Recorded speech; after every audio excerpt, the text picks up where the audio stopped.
All Cool. right. Take two. We started recording and then one of our connections dropped.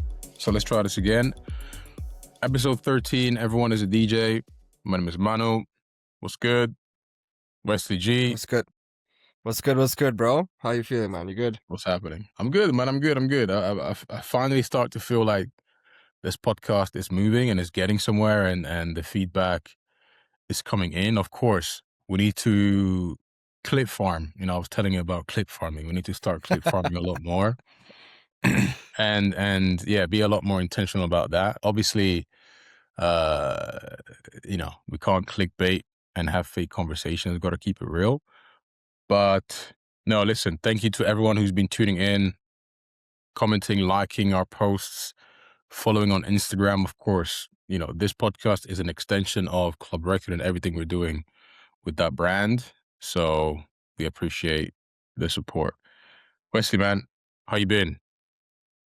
I've been good, bro. I've been good, man. Had a bit of a low-key weekend for a change. Just pretty much catching up on rest, and a bit of sleep. A lot of Club Record work to do, but sometimes it's nice to have like a peaceful weekend. You know what I mean? It's just not too much going on.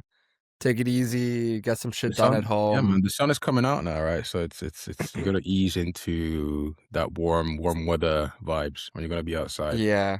I mean, we're not quite there yet. It's been still pretty fucking cold here, but bro, I think another couple weeks and then we're smooth sailing into the summer, bro. But bro, how was your weekend? You were in Dublin, right? Yeah, it was amazing, man. Listen, from the moment I landed, I mean, granted, the flight was one of the worst flights I've been on, man. And I'm a Why? nervous flyer. I don't like just my body's weird sometimes. So I was quite nauseous when I landed. And when you gotta, so I landed and straight away they took me to sound check. So you gotta kind of be on it and awake and switched on and locked in.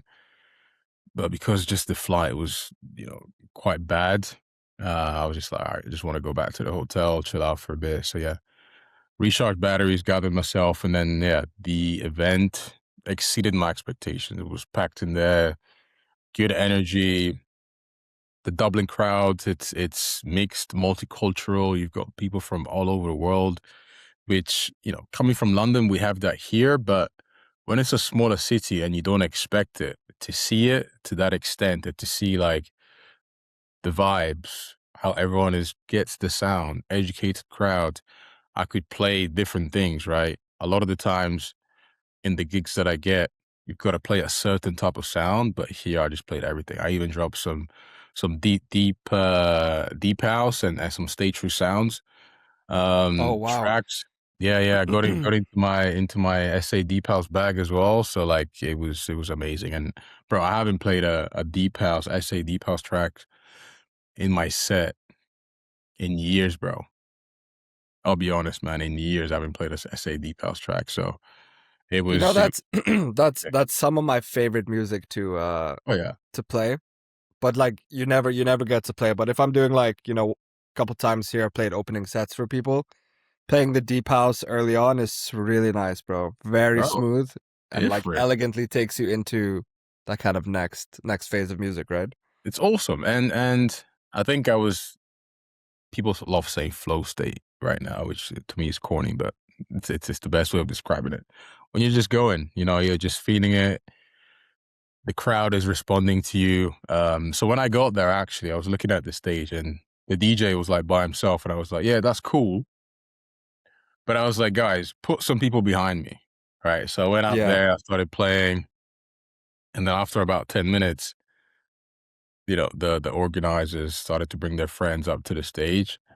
And the vibe completely changed, man. Like, people were dancing, they were feeling it, the energy was up. And they were telling me that that's not something that they've done before. Not that, it's not their vibe or their strategy, but, it was just never something that was in their plan. So yeah, Really? after the weekend, they were like, we're going to start doing that because it really worked and it was good and it was a vibe. So yeah, Bro, but Dublin. sometimes I feel like there's some gigs that I've been to here where the vibe and the size of the crowd in the backstage is bigger and better than what's on the dance floor. So for me, it's like if they haven't done that before, it's kind of a bit surprising, but I think it's a must. I think it's a must. Also, especially if you're trying to expose the brand online on social media, it works, man. It works. You want to have, especially, good looking people behind you, around you, feed off of that energy and just showcase that visually. It works. And yeah, I'm glad I went, honestly.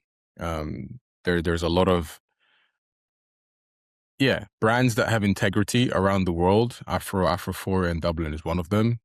They kind of have this tech expats community, right? So Dublin obviously is like a tech hub because of the kind of tax laws, right? So a lot Yeah, of the tech companies, Meta, Google, Amazon, LinkedIn, Stripe, they're all there, and yeah, they that's hire right. a lot of South Africans. So a lot of South Africans are based there, and yeah, naturally they've come together, created this community, and Afrophoria is one of the kind of Afro house music brands that they have.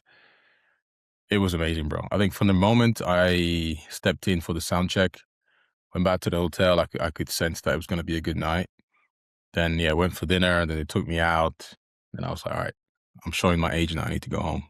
So then I was just like, all right. So, so did you drink a lot of Guinness, bro? Like, what is? So I have a I had a question for baby you on that Guinness, note. baby Just shot of baby Guinness. That's it, man. so what is your approach to drinking when you have a gig, bro? You have a drink or two to loosen up, because a lot of the times the promoters they want to have a drink with you. Like, how do you approach your water,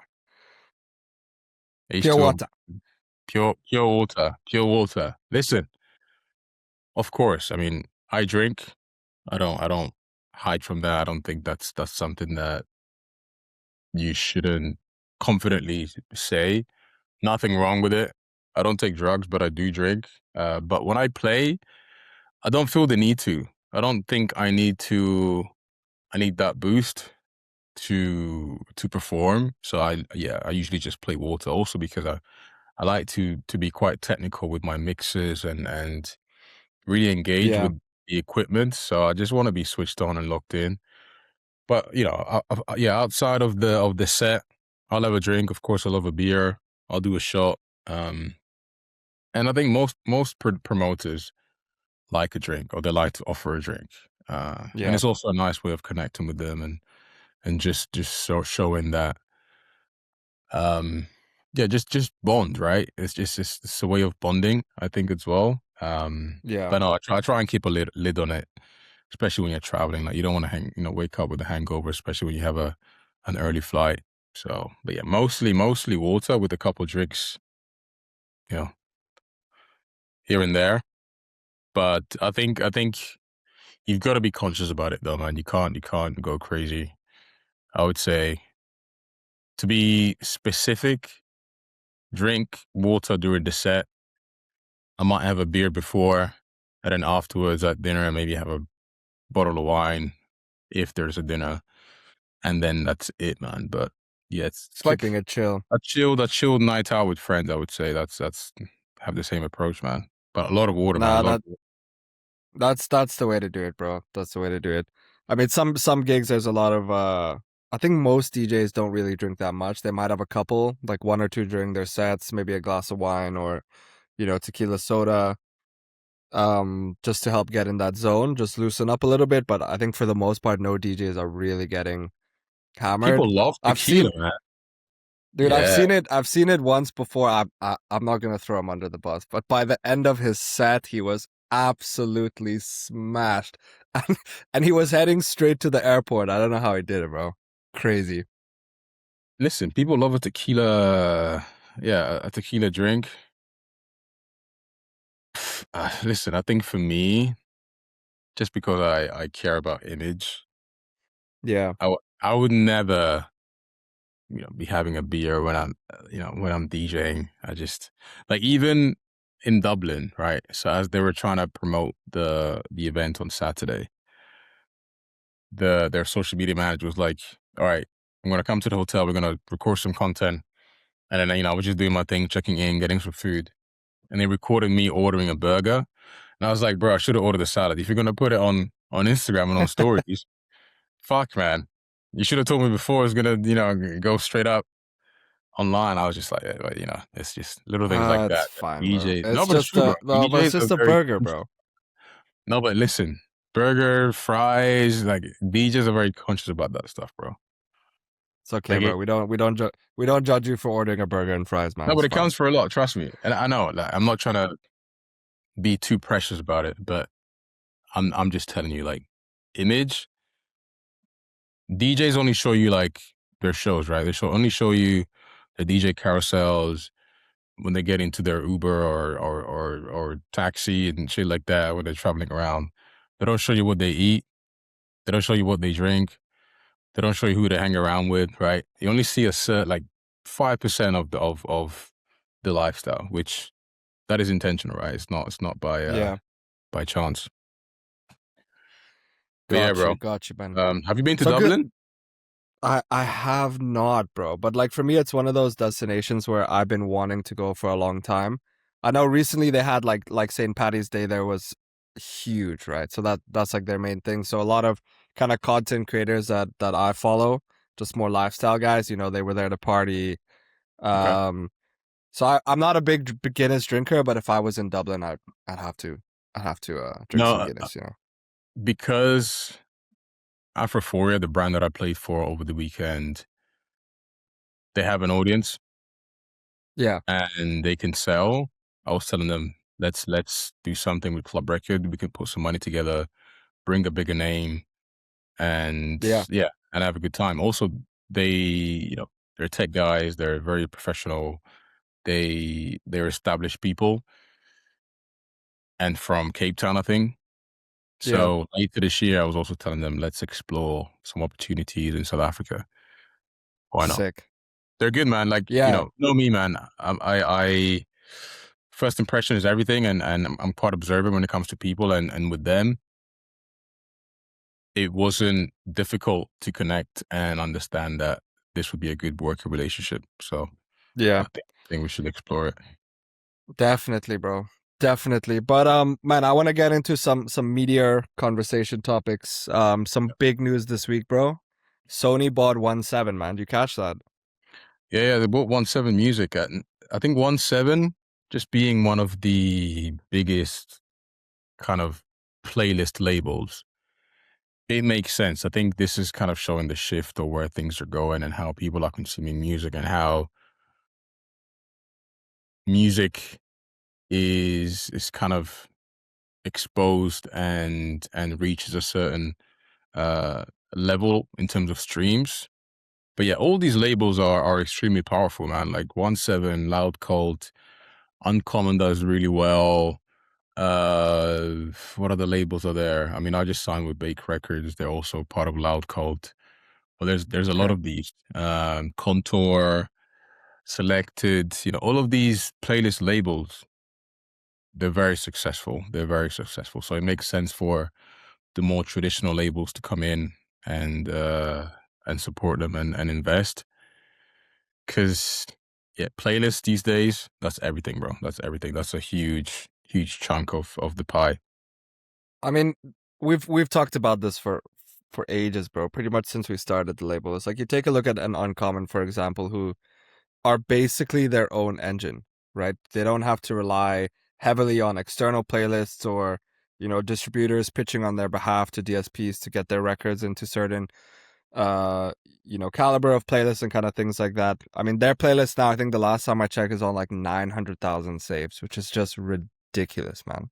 Yeah, it's the biggest Crazy. upper house playlist. They also have a huge house music playlist. And anytime I try and get a club record on that playlist, you just see the artist profile, the artist numbers. Every day it just Yeah. increases the monthly listeners by 5K every single day. And before you know it, you're Yeah. on 100,000 listeners.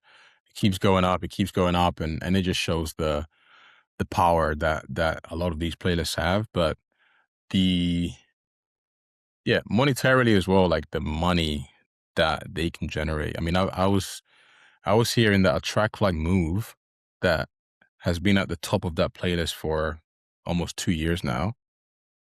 That does like 500,000 streams a month at least. Base Wow. 500,000 streams just on that playlist, Wow. right? If you break that down a month, what's I don't know 500,000 divided by 30? What is that? Like how many streams just daily on that playlist? I mean, 100, 130, 140. Yeah. Crazy, bro. No, no, that's bad math. Too early for math, bro. Don't ask me these questions, please. no, I think it's more like what 20K, 20K, 2025 a Yeah. day, bro. 20, 20 to 30,000 streams a day just on one playlist. That's fucking crazy. But yeah, just and that like that doesn't even obviously like factor into anything else that the track is doing elsewhere, other playlists, bro. So that's what I'm saying. It's like having your own playlist, your own engine, is everything. And I think as an artist as well, I was talking to a friend of mine over the weekend. He's an artist DJ, and he has his own playlist as well. He's working on growing it. He's got it up to about 30,000 saves. And then he was showing me how, since he added his own track back onto the playlist, how the streams of that track have exponentially grown just because he's got his own playlist, right? So I think there's going to be, I wonder if a lot more artists are going to start to do it, right? Like, instead of waiting or hoping that Spotify is going to give you, Black Coffee IDs or Manu's IDs, it's like they just go and do it themselves from the beginning, right? Yeah. I mean, now it's so competitive and diluted. There's so many playlists now, and people have started to rename playlists based on popular tracks. So there's a lot of playlists named after Bam Bam, Jamaican, Fugel. There's a Yeah. lot of playlists named after Move, right? So that's also a strategy that people take. It's like, okay, I can't name it Afro House 2026. What else do people search on Spotify? All right, they might search Fugel, right? So they'll name Yeah. a Fugel. All right, they might search Black Coffee. They might search High Ibiza, and all of these things that I'm saying. Someone at home might be thinking, "Oh, I'm gonna stick with that." Trust me, it's been done over and over and over again. So it's Yeah. difficult now to be the first at doing something, but that's why all of these labels that have these playlist networks, huge playlist networks, are successful, and more artists are releasing with them. Like I'm starting to see, um, artists at that kind of top level of Afro House. They released music there. I mean, Arotis released on 1-7, I think a few months ago. Lazar Yep. released on 1-7. Jaquette's track Makes Sense was on 1-7. Remind's track Echoes was on Uncommon. Um, it makes sense, bro. Like if you're trying to quickly boost your monthly listeners on Spotify, it's a great strategy, bro. Just go with one of these playlists or one of these labels, and then you'll just see your numbers go like that.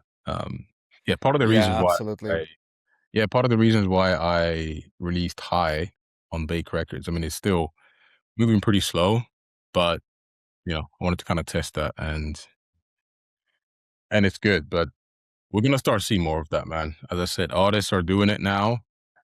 It's Yeah. it's it's a good way to grow for sure, for sure, for sure. Do you know how much Sony paid for 1-7? I'm super curious. Probably like what am I saying? Probably like 6 figures, I would say.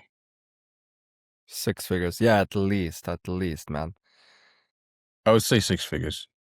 Yeah, I'm Um, just thinking about it out loud because I don't know if I'm allowed to say these figures out loud, but how much Defected sold for. I think Spin In as well, they sold for a very significant amount as well. So I'm wondering, just out of interest, how I much mean, 1-7 would be I worth. might be talking out of my ass, but I would say either I'd mid say five, 7, like a mid yeah, five, mid 5 figures, bro. 5 figures. Yeah, bro, because I'm thinking, bro, Defected sold for like, didn't it sell for like 10, bro? Bro, 10, five 20. wait, hold up. 5 figures is like 50K, right? 6 figures like 100K, 7 figures is a million. So so what do you say right now? I'm lying. What am I saying? What's so 7 figures is a million, right? Yeah, Okay, that's what I meant. Yeah, 7. So low 7. low 7. Yeah, Low 7. Yeah. Defected sold for like what, 10?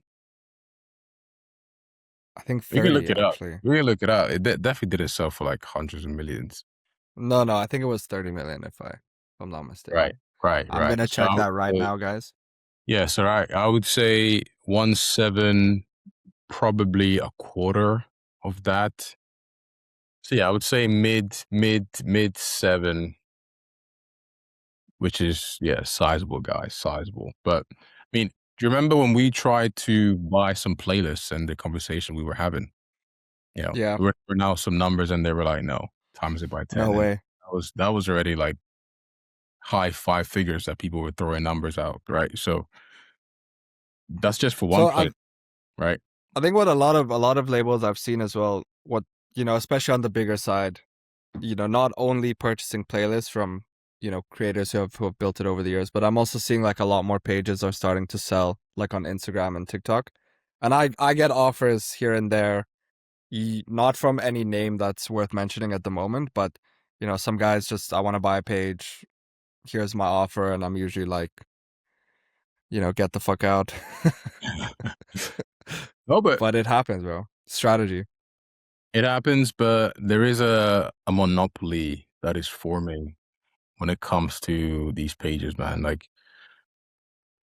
when I engage in music promotion for Club Record, you start researching, you start looking at what the ecosystem and the landscape is when it comes to pages and music promotion.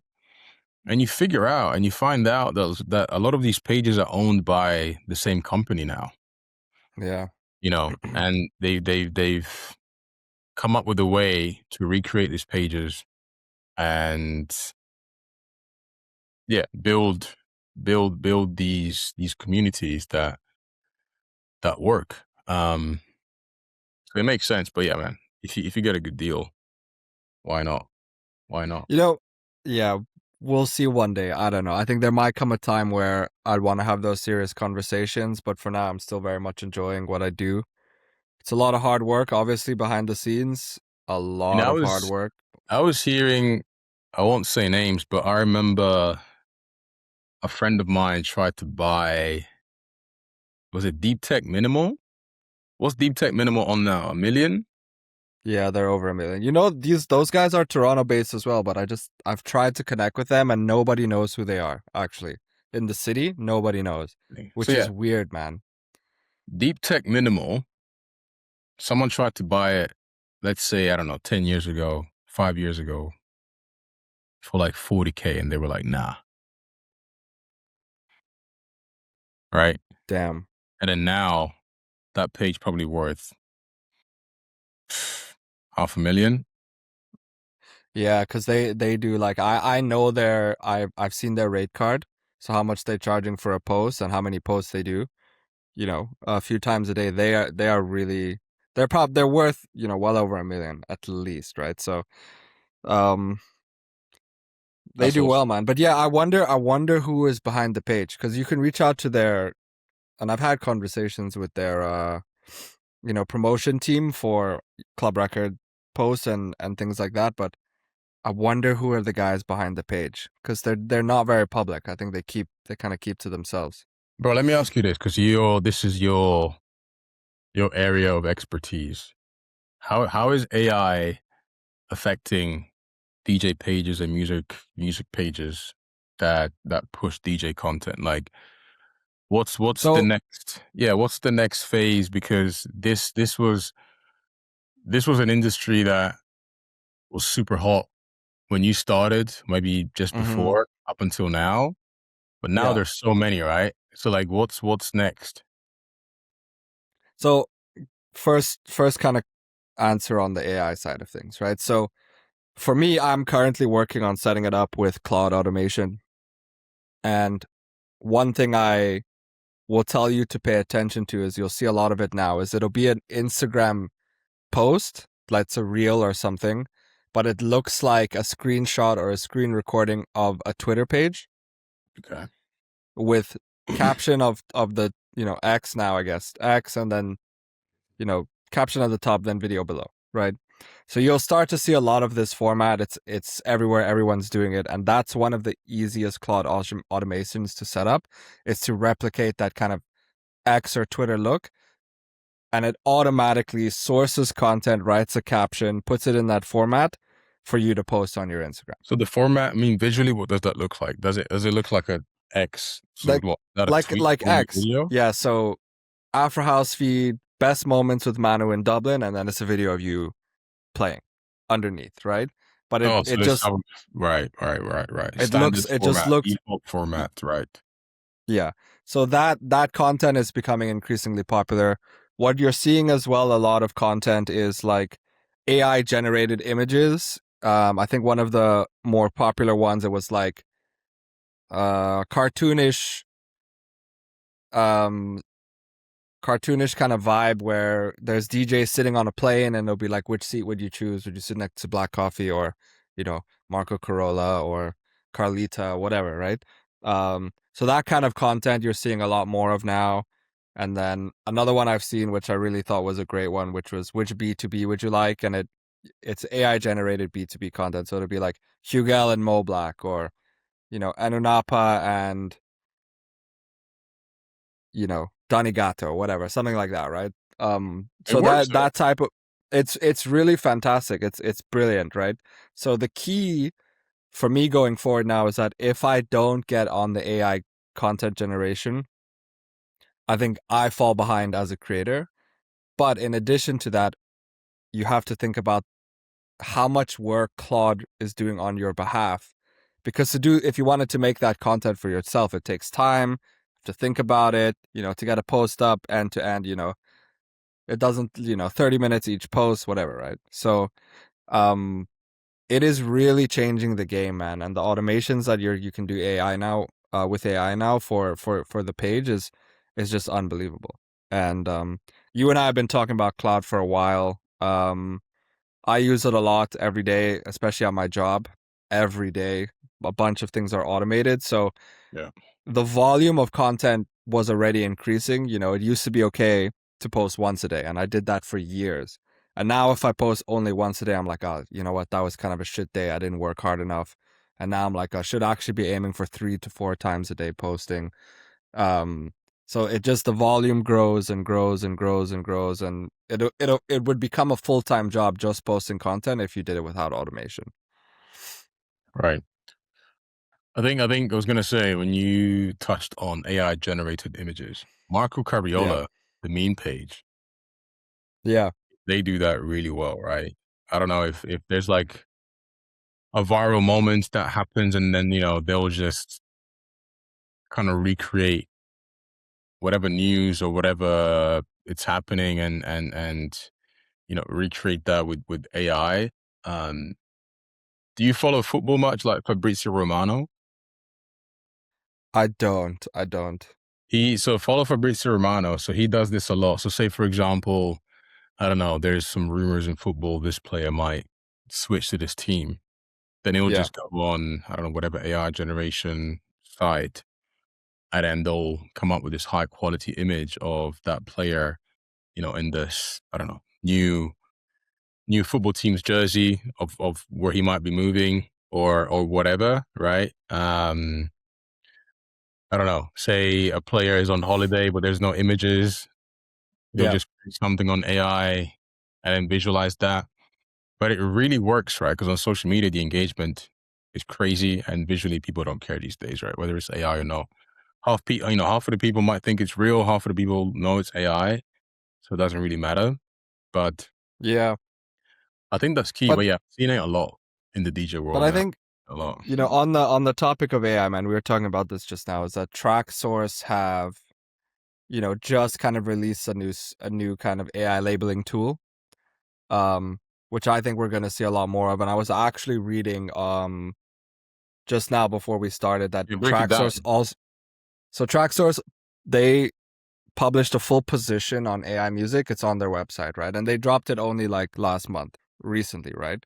And in short, I mean, I'm not going to go through the whole thing, but in short, it's kind of everything that you and I have talked about, the first few episodes of this podcast is what AI should kind of be used for and why. And along the lines of, your whole track can't be made with AI and then you put it out, but AI can be used as a tool to generate certain elements or create inspiration. But it's almost unacceptable that if your entire track is made using AI, that's not cool. Because I could, Easy. you and I could so easily, like in the next 20 minutes here, we could do it on the podcast right now.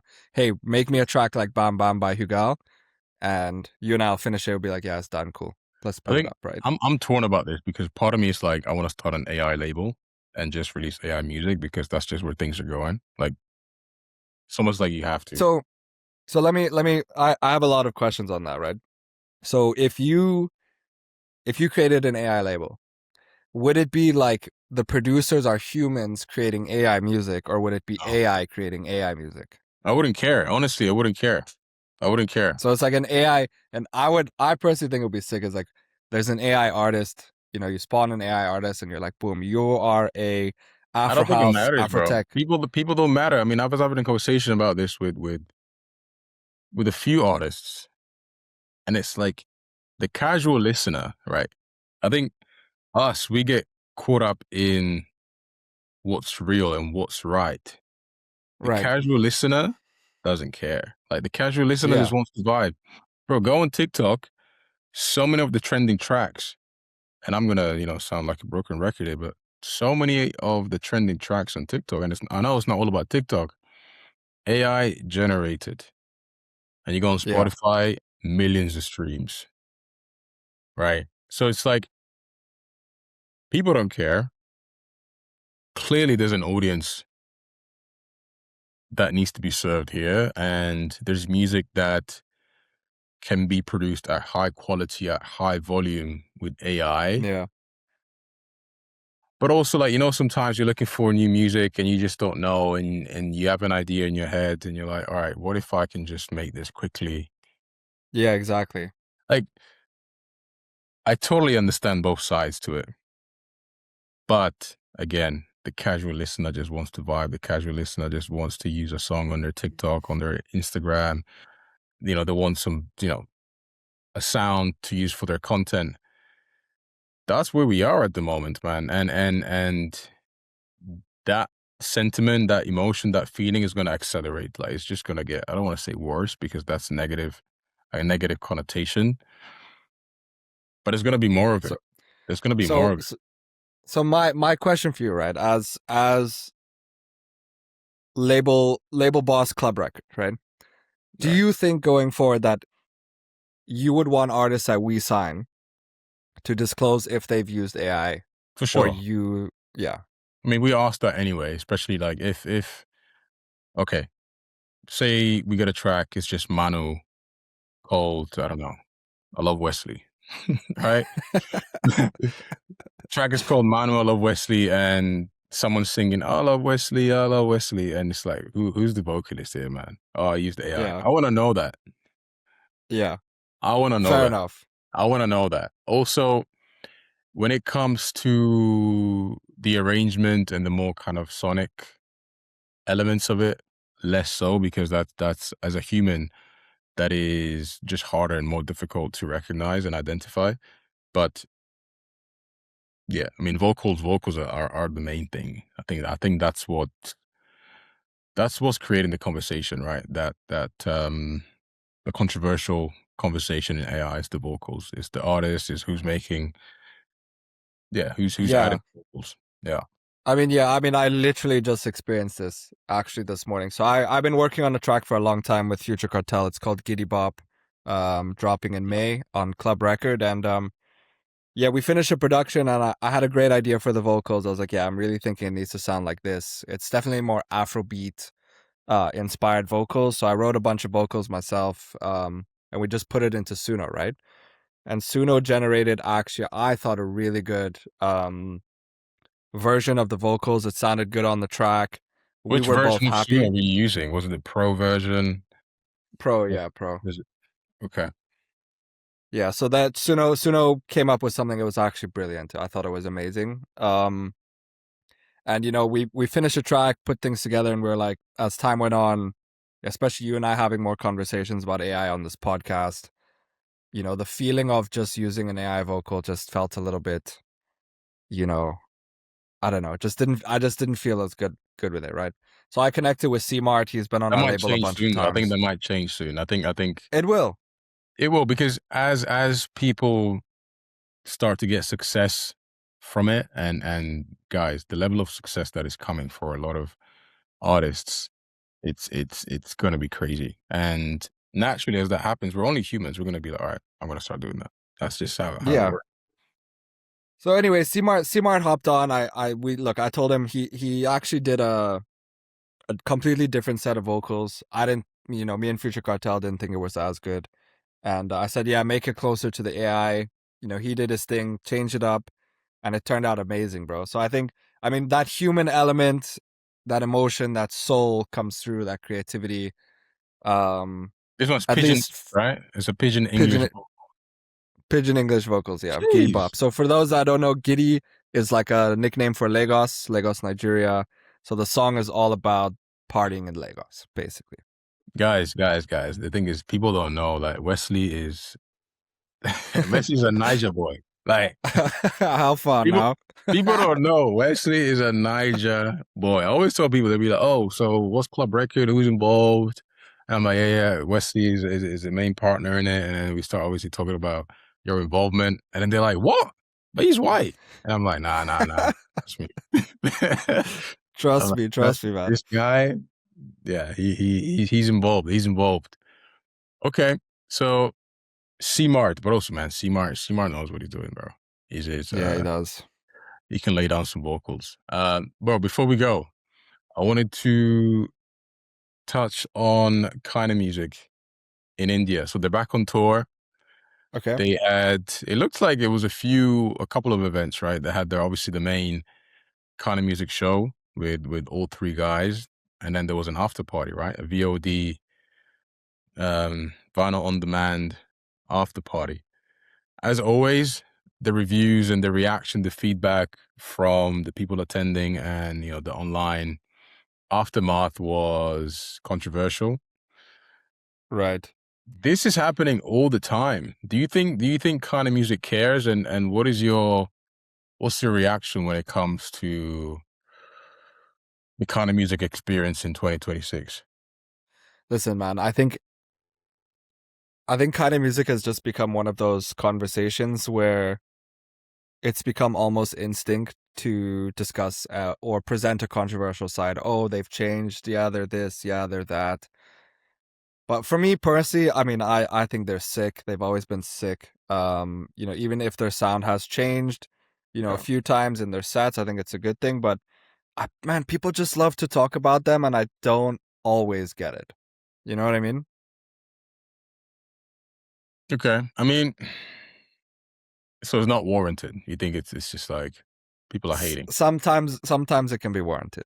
Let's be real. But I mean, I'm not gonna say it's never warranted. Opinions don't just spawn out of nowhere. But I think a lot of the time they get more hate than they need to, just because I think it's popularized to talk shit about kind of music. Sometimes You think that's where we are? I think so. Interesting. Interesting. Do I have a strong You opinion on this? yeah I don't know. I don't think I do. I think for me, it's like people don't people yeah, people are surprised at the fact that they go there for the name and not the music. And it's like, what do you expect? yeah You started listening to kind of music because of Move, and when they play tracks like Move for 4 hours, you're not happy. yeah exactly right. So Or it's like, like, oh yeah, I don't understand. Like, I think that's what's happened now. It's like a lot, the majority of people that go to these types of events, you go for the name without doing much research or without kind of understanding on having those battle scars of that genre. yeah It's like, what do you expect? exactly, bro. You don't know. Like, it's just like you don't understand, bro. So So yeah. so the question that you're kind of alluding to is is the musical is the music more important than the name, or the name is more important than the music, right? I mean, that's out of the question. I think the name is more important than the music now. Yeah, now, yeah. Now, undoubtedly, I mean, I wanna know in the comments what people think, but of course, the music should be more important, but now it's all about the name. It's all about who you can get on in your venue, on your lineup, how many bottles, how many tables, how many tickets you can sell, Yeah. which is warranted. I get it, totally understand it. But if we're just having a real conversation about what's more important, it's the name. It's the name. Like if you're a big enough name, you could put a DJ set on a SoundCloud mix of an unknown artist, bedroom DJ from Yeah. SoundCloud, and act like you're DJing and no one gives a shit. Like you could just be there pretending you're knobbing your cue button. Like no one's gonna know, no one's gonna care. Yeah. Like you could fake it now, bro. Like that's how it is at the moment, bro. That's how it is. I mean, I'm obviously biased because I'm a music guy, but I think for me everything is for me it's all about the music. I mean, again, some DJs I've seen play like a bunch of times now, and like things have changed. But if I'm not enjoying your set, I'm probably just gonna go home, man. Like for me, it's cool, But I don't know. I've always been more about the music. Even when I was younger, before I even really got into Afro House, like Yeah. my biggest dream when I was a kid, I wanted to go see Dead Mouse play. I thought Dead Mouse was the coolest thing ever, and the only reason I thought that was because of the helmet and all of that. But then I The- started listening to some Dead Mouse sets, and I was like, yeah, this is actually shit. you saying it? That's not. I mean, not for me. Listen, he's obviously a legend in his own regard, but for me, it's all about the music. If you can throw it down, you can throw it down. Even if you're a bedroom guy, hey, there's some bedroom DJs that can seriously play. They've got some good taste, selection, curation, journey, all of that, man. But There's so many aspects as well. Like yeah, there's like how okay, as Afro House fans, when we see a name on the lineup and we decide to go to the set, do you go expecting to hear their tracks or do you just go expecting to hear a great set? Because that's the difference between a DJ set and an artistic performance. If yeah, I go to see Usher, I'm like, okay, I want to hear this track. I want to hear this track. I want to hear this track. yeah, exactly. That's a great comparison. With DJ sets, is like, okay, let's see what they play. It's not really about, okay, I want to hear this track he made or that track he made. I feel like that's not important at all. I agree. I agree. Yeah, like listen. It's fun when they throw in some of their own music, and you want to hear them play it. But I always judge on what what else they're playing, and how they're moving the room, how they're taking me through that journey. Am I enjoying it? What Um, new that's thing? that's that's the art form of DJing, right? It's like you're not just you know how to plug into some CDJs and play one song after the other. That's not what it's about at all, and I think most people understand that, or do they? Right? Like the Yeah. average person. We're talking about the average person earlier. Do you think the average person actually understands that craft? Mm, not really, man. Not really. Yeah, I think you understand it.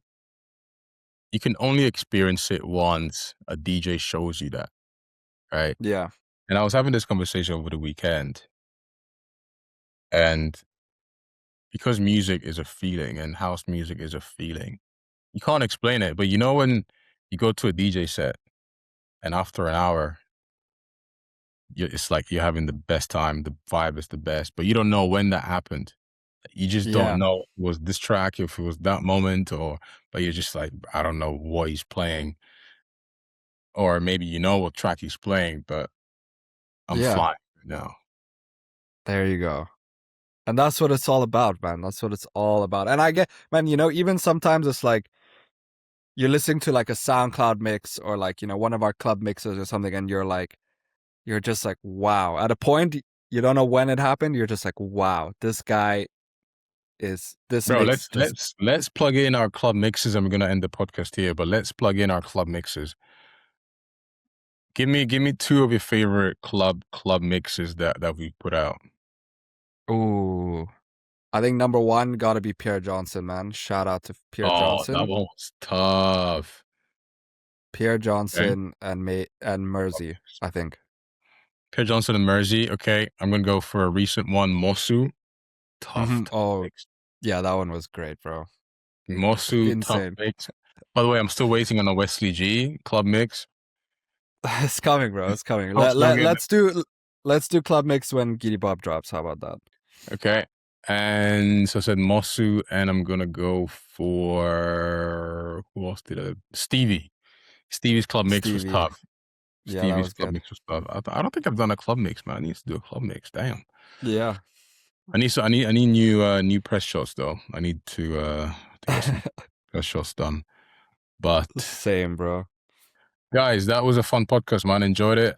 I know we moved around a few areas, a few topics, AI, DJ sets, club mix, kind of music in Mumbai, playlist-based labels. But yeah, let us know in the comments. Yeah, whatever you think about what we're doing, the podcast, Club Record. If you're a DJ, if you're a producer that wants to release with us, send us demos at music@clubrecord.com or our track stack. And yeah, man, that was episode 13 or 14? 13. we need to get better about checking, man. We can't keep doubting ourselves every time. We need a fact checker like Mac G, man. We need a fact checker. Yeah, we do. Yeah, guys. Thank you. Have a great week. And see you in the next one, man. Peace. Peace.